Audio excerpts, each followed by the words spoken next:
잘 지내셨습니까? 정말 눈 얘기 안 할 수가 없네요, 그죠?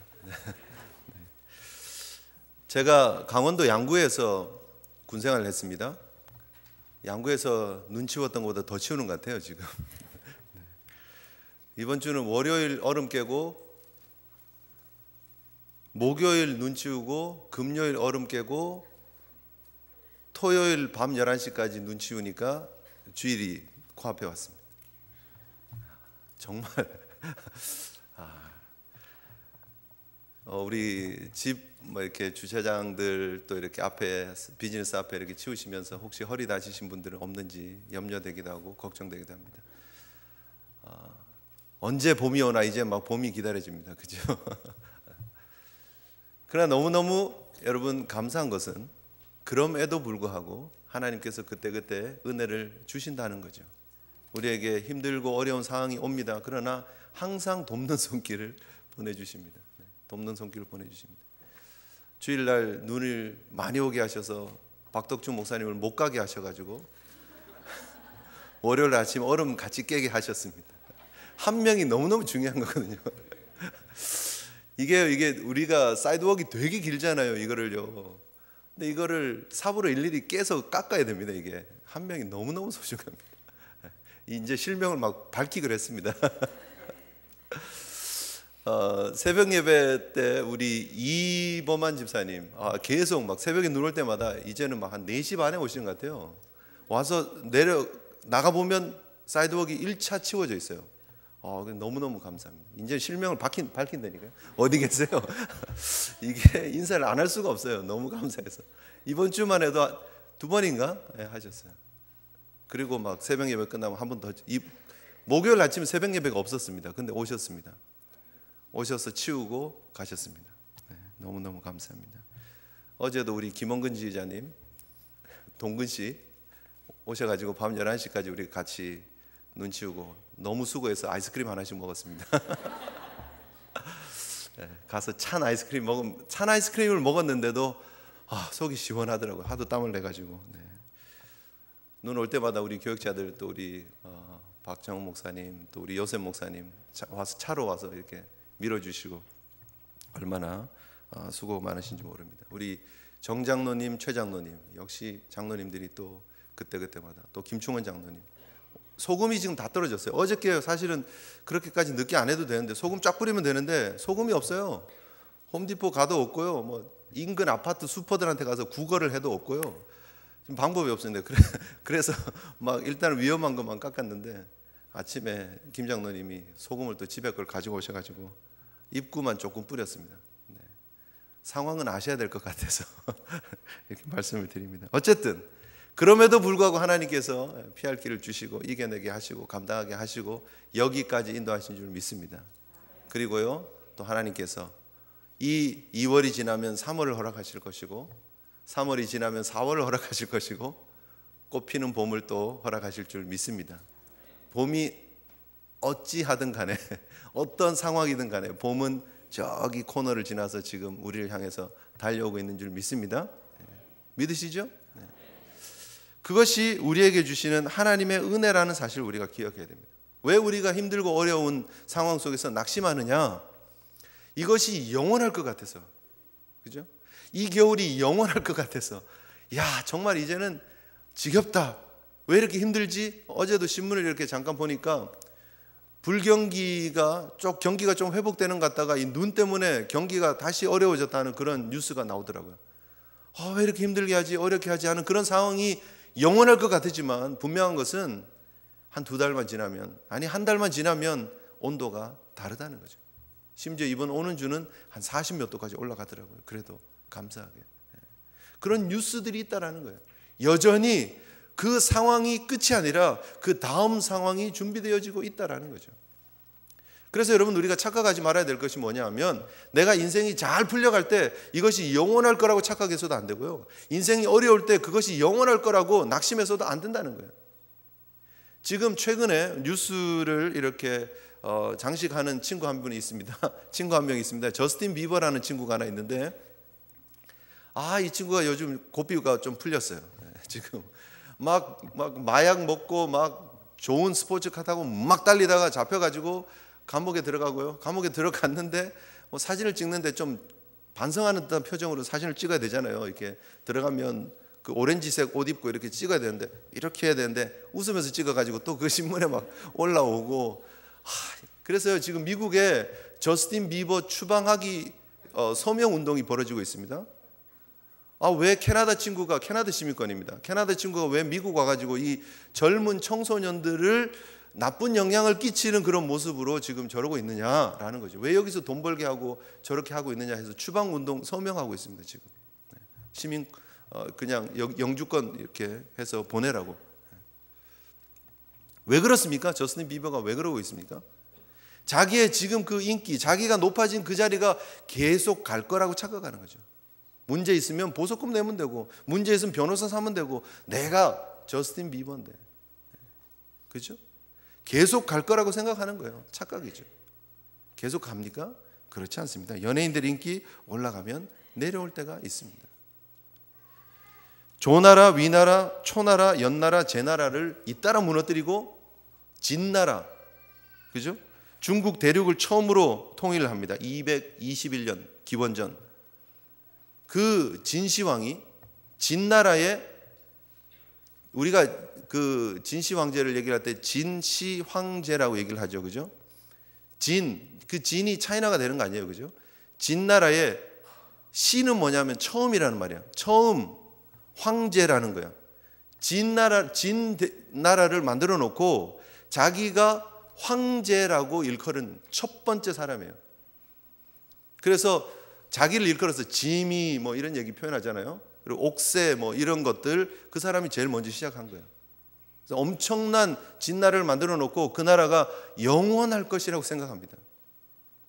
그런데 결국 그가 그렇게 자기가 공적이 뭐 오제보다 높고 자기가 덕이 사망보다 낮고 뭐 그래서 황제라고 이름을 붙이기도 했지만 결국 그가 나라를 만들어 놓고 자기가 왕위에 올라가고 나서 11년 만에 기원전 210년에 죽습니다. 불로초 막 구해오라 그러고 막 그랬지만 결국은 자기가 영원할 것이라고 생각했던 그 나라는 이내 끝납니다. 자기 다음에 진나라 2세 황제 호해도 5년, 그러니까 2대에 5년을 넘기지 못하고, 진시황이 죽고 5년을 넘기지 못하고 15년 만에 진나라는 끝이 납니다. 너무 빨리 가잖아요. 너무 빨리 끝나버리잖아요. 그죠? 영원할 것이라고 생각하지만 그러나 영원하지 않다라는 거죠. 우리가 분명히 기억해야 될 것이 바로 그것입니다. 아무리 우리가 인생이 잘 나가고 잘 풀리고 하더라도 그것이 내려갈 때가 있고, 인생이 힘들고 어렵지만 그 어려운 상황이 끝나고 다시 회복되어질 때가 있다는 거예요. 적어도 우리가 예수 믿는 사람이라면 우리의 삶의 주인 되시는 하나님의 역사와 섭리를 믿고 그분이 인도하시는 삶이기 때문에 우리의 삶에 하나님이 여전히 주인 되시고 어떤 상황 속에서도 하나님께서 우리와 함께 하시고 인도하시고 우리의 삶의 주인 되신다는 것을 믿고 가는 것이 필요하다는 거죠. 이내 봄이 오는 것처럼 우리의 삶에 영원한 성공은 없고요, 우리의 삶에 영원한 고난은 없다라는 것입니다. 어려움이 왔을 때 우리가 기억해야 될 것은 여전히 하나님이 그 배후에 역사하고 계신다는 거예요. 오늘 본문을 통해서 우리가 기억해야 될 것이 바로 그것입니다. 하나님은 아브라함에게 시험을 주셨지만 그러나 그 아브라함의 시험 모든 과정 속에 하나님은 역사하고 계셨고 그 과정을 보고 계셨고 예의주시하고 계시다가 하나님이 개입하실 때 개입하신다는 거예요.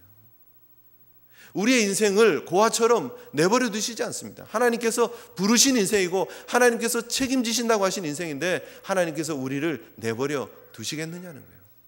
어떤 상황 속에서도 함께 하시는 하나님의 은혜를 기억하시는 저와 여러분 되시기를 주님의 이름으로 축복합니다.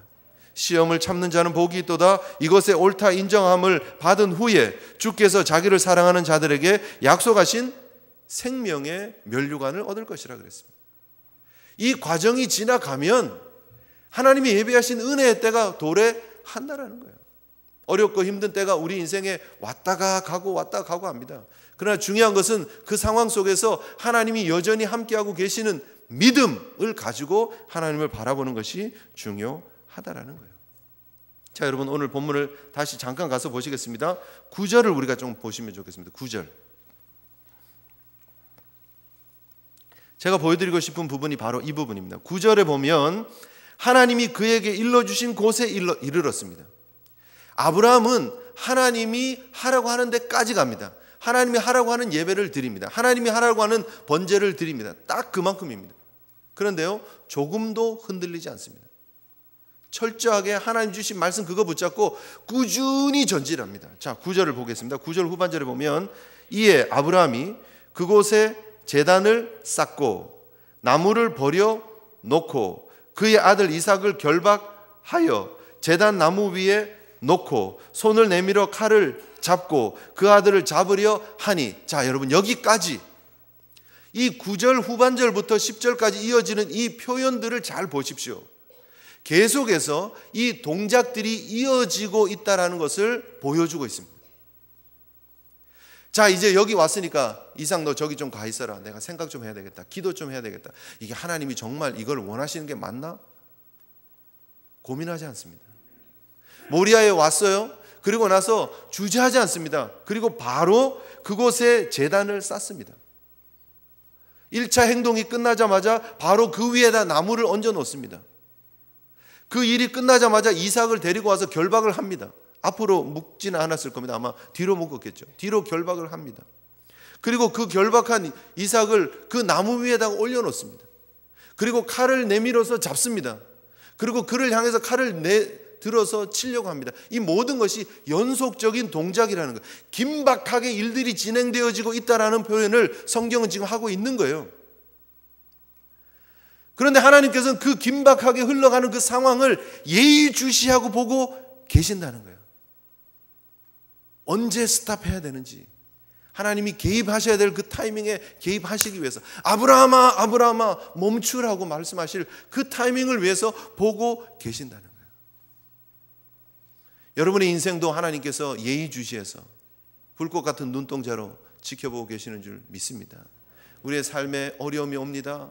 시련이 옵니다. 시험이 옵니다. 어찌해야 될지 모르고 밤잠 못 자고 고통스럽고 좌절되고 주변은 꽉꽉 막혀 있는 것 같고 갈 길도 없는 것 같고 온몸은 아프고 우울증의 증세는 오고 막 말도 하기 싫고 밥도 먹기 싫고 밤에 잠도 안 오고 멍하게 구름 위를 걷는 것 같은 그런 삶이 우리에게 주어집니다. 그러나 그 상황도 하나님이 보고 계시는 상황이다라고 믿으시라는 거죠.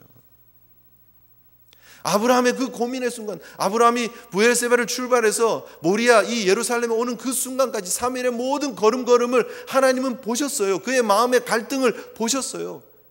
지금 오늘 이 모리아 산에 올라와서 이삭과 함께 그 제단에 나무를 얹고 이삭을 결박하고 이삭을 올리는 그 모든 과정을 하나님은 보셨어요.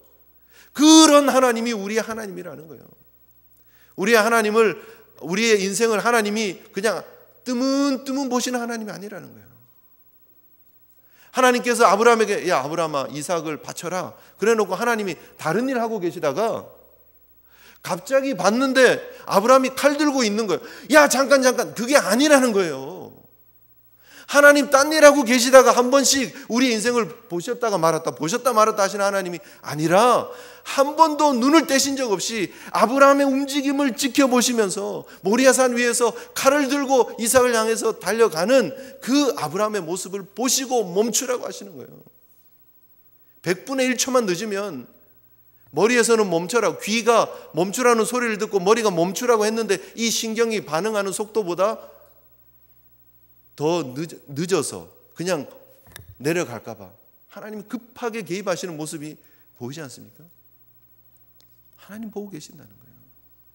그렇게 하나님께서 우리 인생의 주인 되셔서 우리를 간섭하고 계신다는 거예요. 다니엘의 세 친구가 평소보다 더 7배나 뜨거운 풀무 속으로 들어갈 때 하나님은 그들을 지켜보셨다는 거예요. 그들이 대책 없이 들어간 게 아니에요. 그리 아니하실지라도의 믿음을 가지고 들어가는 그 순간에 그 고백을 하나님은 들으셨고 그들이 들어가는 그 순간 신의 아들을 보내주셔서 그 가운데 함께 거닐게 하시는 하나님의 은총을 맛보게 하시더라 하는 거예요. 왜요? 보셨으니까. 그 보고 계시는 게 섭리예요. 그게 하나님의 모습이에요. 다니엘이 사자굴 속에 들어갑니다. 들어가는 순간, 던져지는 순간 사자들은 눈이 야 맛있겠다 그러는 순간 하나님이 사자 입을 틀어 막으시는 거예요. 막으시는 거예요. 사자의 입맛이 확 떨어지게 하든지 아니면 이가 아프게 하든지 하여튼 하나님이 그 사자 입을 쫙 벌리지도 못하게 막으셨다는 거예요. 성경이 뭐라고 얘기를 합니까? 다니엘을 참소한 그 사람들을 사자굴에다가 집어넣게 했습니다. 그랬더니 다니엘서 6장 24절에 보면 그들이 굴 바닥에 닿기도 전에 사자들이 그들을 움켜서 그 뼈까지 부서뜨렸다고 얘기를 합니다. 다니엘이 떨어져서 굴 바닥에 떨어지기 전에 하나님은 그 찰나에 개입하신다는 거예요. 왜요? 보고 계시니까요. 하나님이 그렇게 우리의 인생을 대책 없이 내버려 두고 계시는 분이 아니라는 거예요. 하나님이 우리 인생의 주인 되셔서 단 1분 1초 1각도 100분 1초 1000분의 1초도 우리를 내버려 두시지 아니하고 하나님의 불꽃 같은 눈동자로 하나님의 섭리로 우리 인생을 지키시고 인도하시는 줄 믿으시기를 바랍니다. 우연은 없습니다. 우리가 우연이라 말할 뿐이죠. 하루하루의 삶에 함께 하시는 하나님의 은혜를 보시기를 바랍니다. 그 하나님의 음성을 들으실 수 있기를 바랍니다. 그 하나님 앞에 믿음으로 반응하며 달려가시는 저와 여러분 되시기를 주님 이름으로 축복합니다. 그것이 하나님이 함께 하시는 자의 은혜예요. 축복이에요. 그래서 어떤 상황 속에서도 모든 상황 속에서 하나님을 찬양할 수 있는 것입니다. 그 상황 속에서 하나님 앞에 믿음으로 반응하고 하나님 앞에 영광 돌리는 삶을 살아갈 수 있다는 거예요. 그 하나님이 개입하시는 그것을 여호와 이레라 합니다. 여호와 이레. 하나님이 보고 계셨고 하나님이 개입하신다는 거예요. 그것입니다. 이 아브라함은 그 믿음이 있었어요. 아브라함이 8절에 보면 뭐라고 얘기를 합니까? 이삭이 올라가면서 아버지 불과 나무는 여기 있는데 번제할 어린 양은 어디 있습니까? 그때 아브라함이 했던 대답이 뭐냐면 8절에 내 아들아 번제할 어린 양은 하나님이 자기를 위하여 친히 준비하시리라. 하나님이 준비하시리라. 그 단어가 여호와 이레입니다. 그 단어예요. 똑같은 단어예요. 아브라함이 가지고 있던 믿음의 고백이에요. 여호와 이레는요, 여러분 우리가 오늘 이 아침에 이거를 좀 잘 정리를 하셔야 됩니다. 우리가 예수 믿으면서 교회 다니면서 여호와 이레를요 뭐라고 생각하느냐 하면 열려라 참깨처럼 생각해요. 하나님이 여호와 이레로 우리를 지켜주실 것이다, 보호해 주실 것이다 라고만 연결해요. 여호와 이레는 여호와 이레의 은혜 때문에 우리가 잘 된다는 것만을 말하고 있는 것은 아닙니다. 여호와께서 준비하시는데 우리에게 시험을 준비하시기도 하십니다. 여호와께서 준비하시는데 우리에게 고통을 준비하시기도 하십니다. 여호와께서 준비하시는데 우리에게 병을 주시기도 하시고요, 사업이 안 되기도 하시고요, 어려움을 주시기도 하십니다. 우리는 여호와 이레 하면은요 모든 게 잘 되는 여호와 이레만 생각해요. 우리가 원하는 여호와 이레. 하나님이 준비하시는데 우리가 하나님한테 텔레파시를 보내는 거예요. 기도를 통해서. 쉽게 말하면. 그래서 하나님 제가 뭐 원하는 거 아시죠? 내가 지금 이렇게 좀 어렵지만 고통스럽지만 내가 하나님 위해서 주를 위해서 이렇게 헌신하니까 요 정도 하면 하나님 요렇게 준비하는 거 아시죠? 제가 여기로 가고 있는데 아시죠? 옆에 딱 좋은 거 딱 준비해 놓고 기다리고 계셔야 돼요. 그게 우리의 여호와 이레예요. 아닙니까? 지금 조금 어려운 상황이지만 이걸 기도하고 하나님 앞에 더 이겨내고 그럼에도 불구하고 교회 봉사 조금 더 하고 그럼에도 불구하고 헌금 조금 더 드리고 11조 제대로 드리고 그럼 하나님 그 다음에 준비할 거 아시죠? 빨리빨리 준비하세요. 더 이상 못 기다립니다. 그게 우리의 여호와 이레예요. 그렇지 않습니까? 많은 경우 그렇습니다. 결국은 누가 주인입니까? 우리가 주인이에요. 여호와 하나님은 준비하시는 우리 심부름꾼이에요. 쉽게 말하면. 그리고 여호와 이레를 통해서 하나님께 영광 돌린다 그래요. 아니에요. 그건 하나님을 욕먹이는 거예요. 내가 원하는 걸 하나님 보고 하라는 거예요. 해놓으라는 거예요. 내가 가기도 전에 내가 생각하는 거 빨리 캐치하셔가지고 빨리 해놓으세요. 내가 이만큼 했으니까. 그건 잘못된 여호와 이레입니다.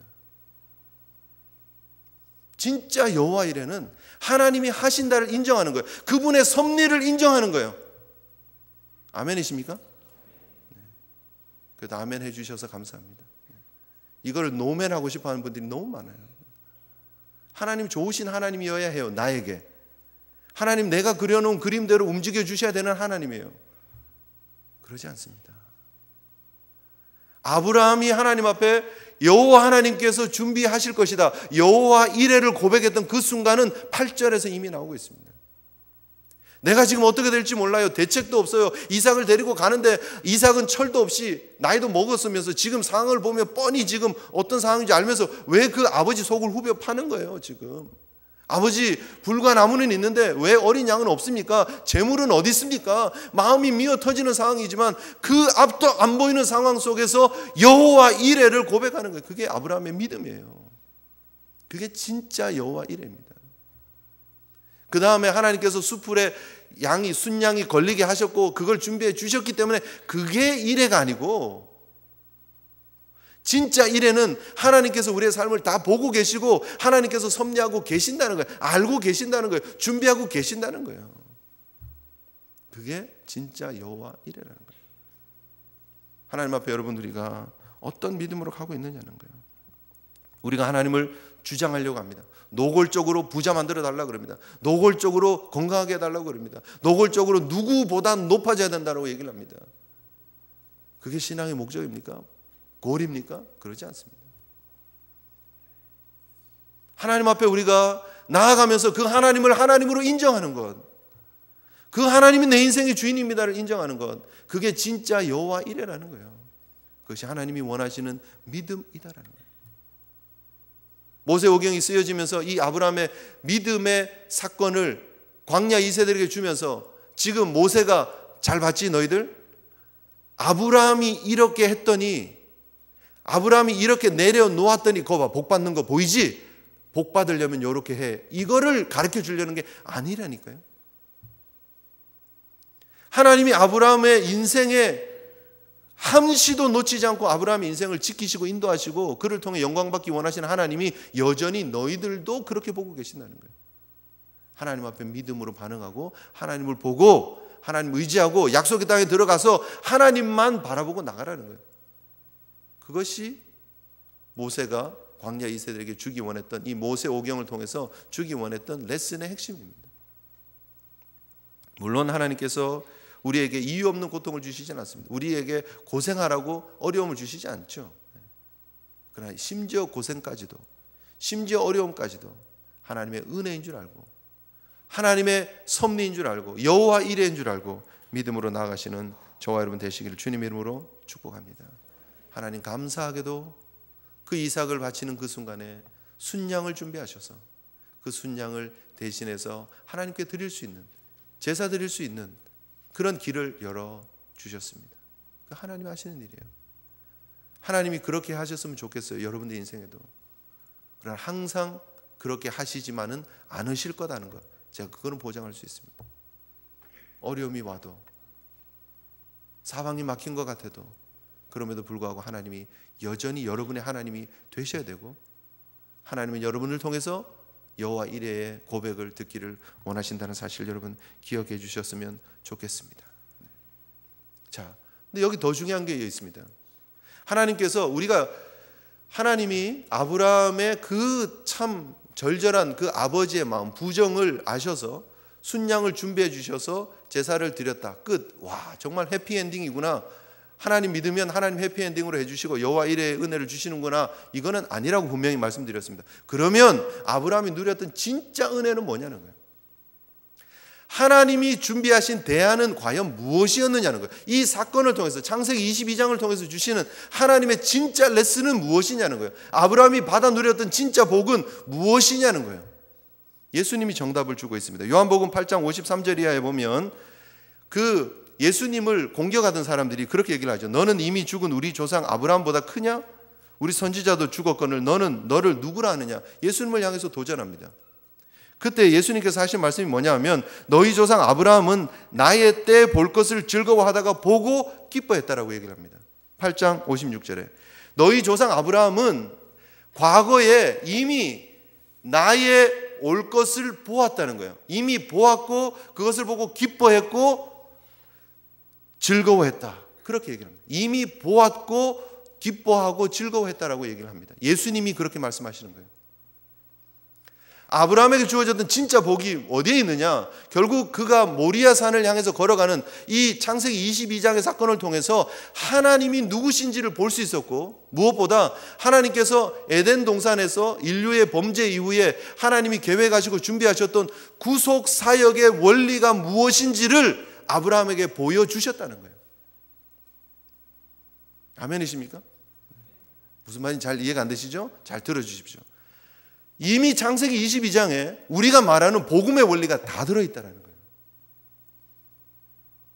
하나님께서 아브라함에게 보여주시기 원하시는 가장 중요한 핵심 레슨은 뭐냐 하면 오직 믿음으로 하나님 앞에 의롭다함을 얻는다라는 거예요. 하나님께서 아브라함에게 레슨을 가르쳐 주기를 원하는 거예요. 이삭을 드리라는 시험을 통해서. 그러나 그 시험의 본질은 뭐냐 하면 하나님만 믿습니다. 하나님만 의지합니다. 오직 믿음으로 하나님께 가기를 원합니다. 이삭보다도 더 하나님 바라보면서. 그거예요. 그게 복음 아닙니까? 우리 신약에서 말하고 있는 예수님 오시고 난 이후에 예수님 바라보는, 주님 의지하는 그 믿음, 여기에서 지금 말하고 있는 거예요. 구원의 원리는 똑같습니다. 하나님을 향해서 바라보는 그 믿음의 원리는 유일합니다. 처음부터 끝까지 항상 동일하게 구속사를 통해서 똑같은 원리가 적용되어진다는 거예요. 오직 믿음으로 의롭다함을 얻고 하나님 앞에 나갈 수 있다는 거예요. 아브라함이 아브라함 될 수 있었던 것은 오직 믿음이었다는 거예요. 그리고 그것을 아브라함이 이삭을 드리면서 몸으로 깨닫는 거예요. 얼마나 놀랐겠어요. 아, 하나님이 이걸 원하셨구나. 내가 이삭을 드리는 그런 이방인들이 드리는 인신 제물의 모습, 그걸 하나님이 원하는 게 아니라 하나님이 정말 원하는 건 내가 믿음으로 반응하느냐 안 하느냐를, 그거를 보기를 원하셨구나. 그거였다라는 거예요. 그런데 아브라함은 이미 그거를 깨달았고 그거를 보았다는 거예요. 그리고 정말 놀라운 것은 그 상황 속에서 하나님께서 완성하실 구속의 본질의 진짜의 모습, 예수 그리스도를 통한 구원의 모습을 보았다는 거예요. 어떻게 봅니까? 자, 오늘 성경에 보면 예수님의 모습이 나옵니다. 창세기 22장에 예수님이 어떻게 나타나느냐면, 첫 번째는 오직 믿음이라고 하는 그런 대전제를 통해서 나타나고 있고요. 그죠? 두 번째는 이삭을 통해서 나타나고 있습니다. 이삭이 지금 누구를 예표하고 있느냐 하면 장차 오실 예수 그리스도, 그리고 그분께서 지실 십자가를, 그 십자가의 구속의 사역을 보여주고 있다는 거예요. 지금 여러분, 부엘세바에서 예루살렘을 향해서 아브라함과 이삭이 번제에 쓸 나무를 짊어지고 올라가는 거예요. 예루살렘을 향해서, 겟세마네를 향해서 십자가를 지고 올라가신 예수님의 모습이 이삭을 통해서 투영되어지고 있습니다. 이 이삭이 누구입니까? 인간의 힘으로는 탄생이 불가능한 사람입니다. 아버지는 100세였고 어머니는 90세였습니다. 사람은 도저히 아브라함에게 아들이 직접 사라를 통해서 태어날지 못할 것이라고 다들 얘기하고 생각했었던 그런 상황 속에서 하나님께서 약속의 아들 이삭을 주셨습니다. 사람으로는 불가능했지만 하나님이 주셨습니다. 예수님이 그러셨습니다. 사람으로는 불가능합니다. 동정녀 마리아를 통해서 부부가 약혼을 했는데, 부부 될 사람이 약혼을 했는데 동침한 적이 없습니다. 어떻게 태어납니까? 그러나 하나님이 약속의 아들을, 약속대로 메시아를 주셨다는 거예요. 예수 그리스도께서 그렇게 탄생하셨다는 거예요. 이삭처럼 불가능한 탄생을 예수님도 불가능한 탄생으로 보여주고 계신다는 거예요. 이삭의 나이가 지금 16, 17세쯤 되었다고 얘기를 합니다. 어떤 신학자는 아니야, 이삭의 나이가 지금 33쯤 됐을 거야. 왜? 예수님을 예표하는 삶이었기 때문에 그랬을 것이다. 뭐 그렇게 얘기를 합니다. 그러나 중요한 것은 여기에서 이삭은 결코 어린아이가 아니라는 거예요. 아버지가 마음대로 결박할 수 있는 그런 나이가 아니에요. 충분히 거부할 수 있었고 충분히 힘으로 아버지를 제압할 수 있었습니다.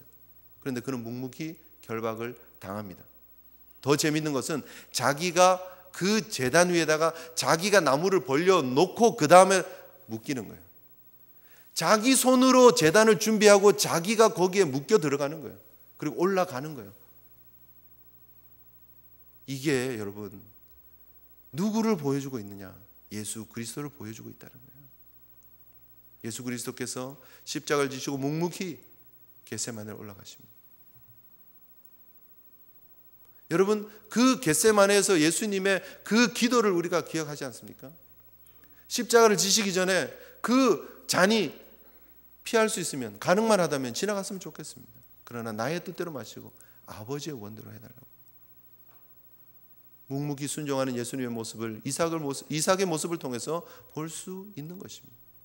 그리고 결국은 아버지의 뜻을 따르면서 갈보리를 향해서 올라가셨던 예수님의 모습, 바로 그 모습이 오늘 본문을 통해서, 이삭을 통해서 보여주고 있는 모습이다라는 거예요. 순종의 예수님, 자신을 드리기 위해서 십자가를 지고 갈보리로 올라가신 예수님의 모습을 이삭을 통해서 볼 수 있다라는 거예요. 또 예수님이 어디에서 보이고 있습니까? 순양을 통해서 보여주고 있습니다. 이삭이 오늘 본문에서 정말 중요한 표현은 13절에 보면 대신하여 번제로 드렸더라입니다. 대신하여. 원래는 이삭이 죽어야 됩니다. 그런데 그 이삭을 대신하는 구속의 원리를 하나님은 창세기 22장에 보여주고 계신다는 거예요. 하나님의 방법은 처음부터 이것이었어요. 처음부터 하나님은 대신해서, 인류의 죄악을 대신해서 구속할 구속의 계획을 가지고 계셨어요. 그리고 이 일을 처음부터 아브라함을 통해서 분명히 보여주시고 이스라엘 백성들에게 분명히 보여주시기를 원하셨던 거예요. 보라고. 하나님의 구원의 계획은 너희들이 범죄했으니까, 죄의 삭은 사망이니까 너희들이 죽어야 된다가 아니라 그 죽음을 대신할 나의 대안을, 내가 대신할 플랜을 가지고 있겠다라는 거예요. 그리고 그것이 대신하여 드리는 번제입니다. 오늘 수풀에 걸린 옴짝달싹 못하는 그 순양의 모습이 바로 예수 그리스도의 모습이 된다라는 거죠. 이사야 53장 6절 7절에 우리는 다 양 같아서 그릇 행하여 각기 제 길로 갔거늘 여호와께서 우리 모두의 죄악을 그에게 담당시키셨도다. 그가 곤욕을 당하여 괴로울 때도 그의 입을 열지 아니하였으며 마치 도수장으로 끌려가는 어린 양과 털 깎는 자 앞에 잠잠한 양같이 그의 입을 열지 아니하셨도다. 그것이 예수님의 모습입니다. 바로 이 순양의 모습이 어디에서 나타납니까? 출애굽 사건을 통해서, 유월절 애굽의 장자들을 치는 그 사건에서 하나님께서 양을 잡게 하시고 그 양의 피를 문설주와 임방에 바르게 하십니다. 그 피를 보고 넘어가십니다. 유월절입니다. 그 유월절의 순양이 바로 오늘 창세기 22장의 순양의 모습입니다. 그리고 그 예수 그리스도의 유월절의 순양의 모습이 바로 갈보리 십자가 위에서 예수님의 모습이고 피 흘림이라는 사실을 우리가 기억하셔야 합니다. 창세기 22장은 복음서입니다. 창세기 22장은 믿음을 얘기를 하고요, 예수님을 보여줍니다. 그리고 그것이 구속이다라고 얘기를 합니다. 대속이다라고 얘기를 합니다. 그런데 여러분, 우리는 이 엄청난 복음을 우리의 잘됨을 위해서 여호와 이레로 바꿔버립니다. 그리고 그것이면 충분하다고 얘기를 합니다. 내가 잘되는 것, 내가 평안한 것, 내가 생각지도 않았던 복을 누리는 것, 내가 순양을 대신 획득하는 거에만 관심이 있습니다. 그 순양이 누구인지도 신경 쓰지 않습니다. 그 은혜가 무엇인지도 잘 모릅니다. 그리고 교회를 열심히 다니고 있다고 생각하고 있지는 않느냐는 거예요. 다시 한번 여러분, 복음으로 돌아가셔야 됩니다. 다시 한번 오늘 이 성경이 우리에게 주고 있는 그 복음의 핵심으로 돌아가야 합니다. 모리아산이 어디입니까? 이곳이 이삭을 드렸던 곳입니다.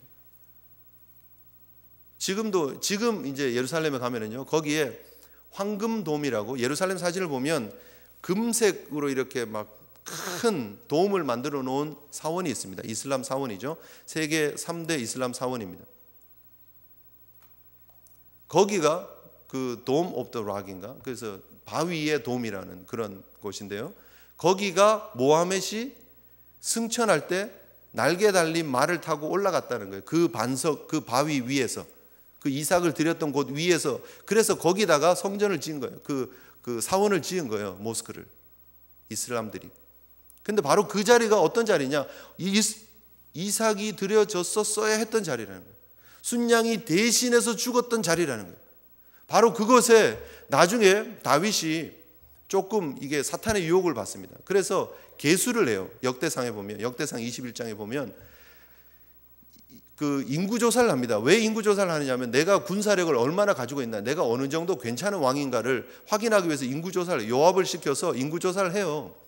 근데 하나님이 그걸 보시기에 되게 좋지 않게 여기셨습니다. 그래서 갓 선지자를 보내가지고 세 가지 옵션을 줍니다. 첫째는 3년간 기근이 들게 하겠다. 둘째는 3년간 외세의 침략이 있어서 그 칼에 쫓겨다니겠다. 둘째는, 그 다음 셋째는 3일간의 전염병이 있겠다. 그거예요. 다윗의 선택이 뭐였죠? 3일의 전염병이었죠. 그 전염병이 있고 난 다음에 다윗이 그 미어지는 찢어지는 심정을 가지고 하나님 앞에 번제와 화목제를 드리기 위해서 그 오르난의 타작마당을 삽니다. 금 600세겔을 주고. 바로 그곳이 이곳입니다. 하나님 앞에 드리는 번제와 화목제물을 위해서, 자신의 범죄함을 가리기 위해서 하나님 받아주시는 그 은혜를 바라보면서 나갔던 것이 오르난의 타작마당입니다. 그리고 나중에 다윗 다음에 솔로몬이 그곳에다가 성전을 짓습니다. 그리고 성전이 회파되어지고 난 이후에 다시 스룹바벨과 함께 돌아온, 포로의 생활에서 돌아온 스룹바벨이 다시 성전을 재건한 곳이 바로 그 장소입니다. 바로 그 장소가 예수 그리스도께서 십자가를 지시고 돌아가신 갈보리 바로 옆입니다. 성경이 지금 오늘 우리에게 보여주고 있는 것은 바로 그 장소는 예수 그리스도의 십자가의 사역을 예표하는 장소라는 거예요. 아브라함에게 있어서 진정한 축복은요, 그의 삶을 통해서 구속의 비밀을 발견했다는 거예요. 깨달았다는 거예요. 알았다는 거예요. 자기 아들 이삭이 이렇게 메시아가 오셔서 이런 사역을 하실 거구나 하는 것을 아들을 통해서 봤다는 거예요. 얼마나 영광스러운 삶입니까? 복된 삶입니까?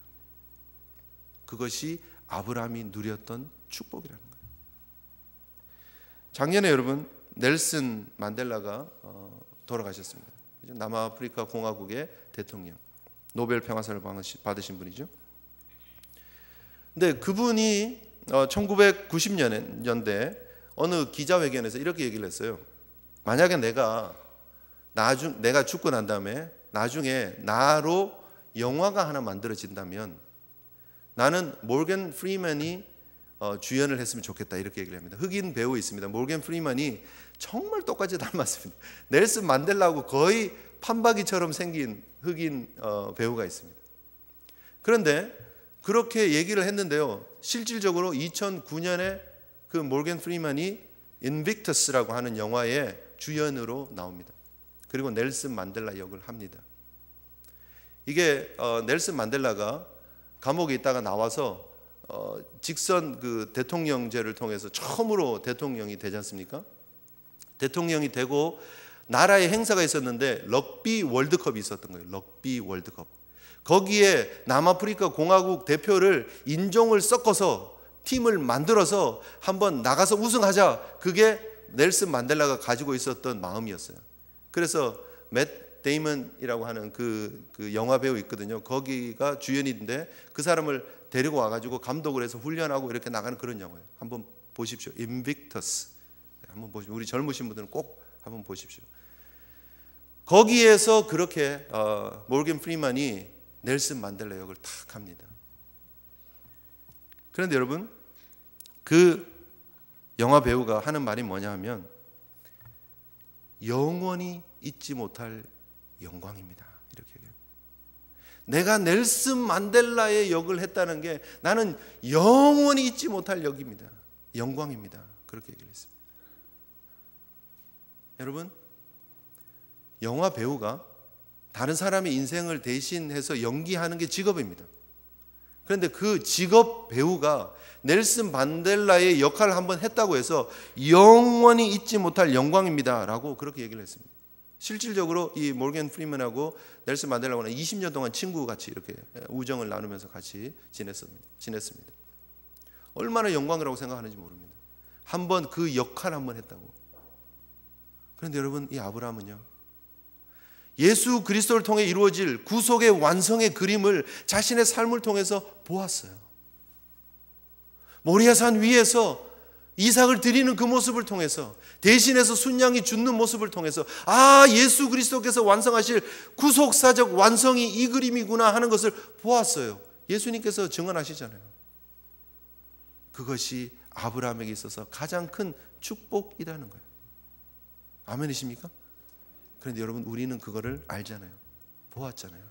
우리 인생에 이미 아브라함에게 주신 그 은혜보다 더 크신 은혜를 하나님께서 주셨다라는 거예요. 여러분, 다른 이상한 데다가 자꾸 여호와 이레를 붙이지 마시고 하나님께서 여전히 내 삶의 주인 되시고 나와 함께하고 계시고 내가 그 하나님의 구속의 은혜 가운데 하루하루 삽니다. 그래서 여호와께서 준비하셨습니다. 여호와께서 예수 그리스도를 십자가를 통해서 준비하셨고 나를 구원해 주셨습니다를 고백하는, 진짜 여호와 이레를 고백할 수 있는, 하나님의 진짜 대안이 무엇인지 분명히 아는 그런 믿음의 걸음을 걸어가시는 우리 귀한 성도들 되시길 주님 이름으로 축복합니다.